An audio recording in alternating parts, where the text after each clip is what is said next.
جو کچھ تم کرتے ہو اللہ اس سے خبردار ہے۔ اب جس کو غلام نہ ملے وہ قربت سے پہلے لگاتار 2 مہینے کے روزے رکھے، پھر جس کو اس کا بھی مقدور نہ ہو اسے 60 محتاجوں کو کھانا کھلانا چاہیے۔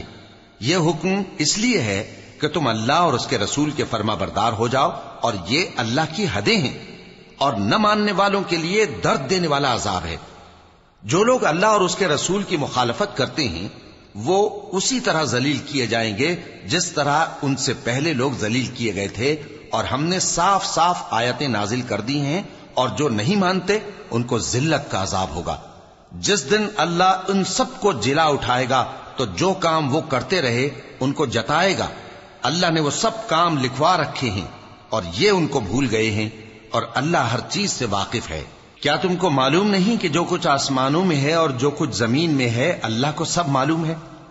کسی جگہ 3 شخصوں کی سرگوشی ہوتی ہے تو اللہ ان میں چوتھا ہوتا ہے، اور جہاں 5 آدمیوں کی سرگوشی ہو تو وہ ان میں چھٹا ہوتا ہے، اور نہ اس سے کم یا زیادہ مگر وہ ان کے ساتھ ہوتا ہے، خواہ وہ کہیں ہوں۔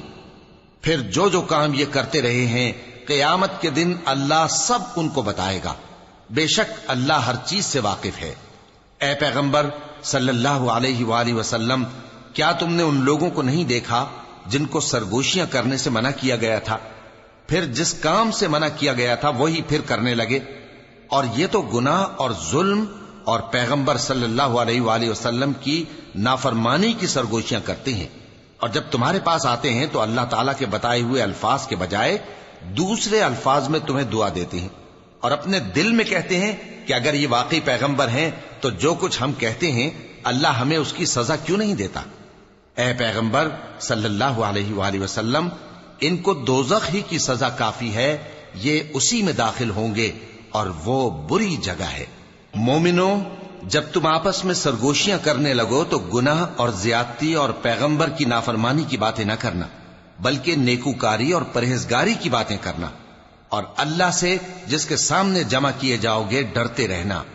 منافقوں کی سرگوشیاں تو شیطان کے اکسانے سے ہیں، جو اس لیے کی جاتی ہیں کہ مومن ان سے رنجیدہ ہوں، مگر اللہ کے حکم کے سوا ان سے انہیں کچھ نقصان نہیں پہنچ سکتا۔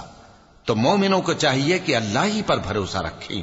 مومنوں، جب تم سے کہا جائے کہ مجلس میں کھل کر بیٹھو تو کھل کر بیٹھا کرو، اللہ تم کو کشادگی بخشے گا، اور جب کہا جائے کہ اٹھ کھڑے ہو تو اٹھ کھڑے ہوا کرو۔ جو لوگ تم میں سے ایمان لائے ہیں اور جن کو علم عطا کیا گیا ہے اللہ ان کے درجے بلند کرے گا، اور اللہ تمہارے سب کاموں سے واقف ہے۔